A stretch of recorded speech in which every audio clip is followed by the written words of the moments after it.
ஒரு அழகான இரவு. குட்டி மிதுன் சாப்பிடாமலே தூங்கிட்டான். அவன் கண்களை மூட தூக்கத்தில் ஒரு அழகான கனவு ஆரம்பித்தது.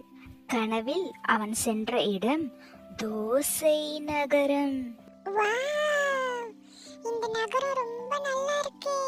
எங்க பார்த்தாலும் தோசை, வீடு, ரோடு எல்லாத்துலயும் தோசை. வாவ், அழகா இருக்கு. தோசை நகரத்தை பார்த்து மிதுன் ஆச்சரியப்பட்டுட்டு இருக்கும் போதே தோசையோட தலைவன் வந்தாரு. தோசை தோசை, நான் தான் தோசை ராஜா. தம்பி, உனக்கு தோசைனா ரொம்ப பிடிக்கும் தானே? எங்க நகரத்துக்கு ஆபத்து வருது, எங்களை கொஞ்சம் காப்பாத்துறியா?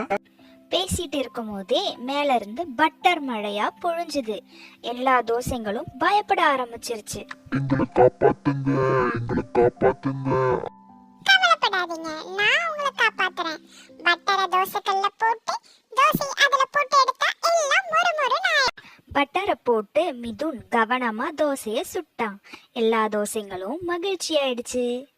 பட்டர் மழையும் நின்னு போச்சு. பொறுமையோடும் கவனத்தோடும் மிதுன் வேலை செஞ்சதுனால தோசை நகரம் காப்பாத்தப்பட்டது. கனவு கலைஞ்சி மிதுன் எழுந்துக்கும் பொழுது பட்டர் வாசனையோட அம்மா தோசை எடுத்துட்டு வந்தாங்க. கனவுன்னு தோன்றினாலும் கற்றுக்கொண்டது உண்மை. பொறுமையோடு செய்தால் பணியெல்லாம் இனிமைதான்.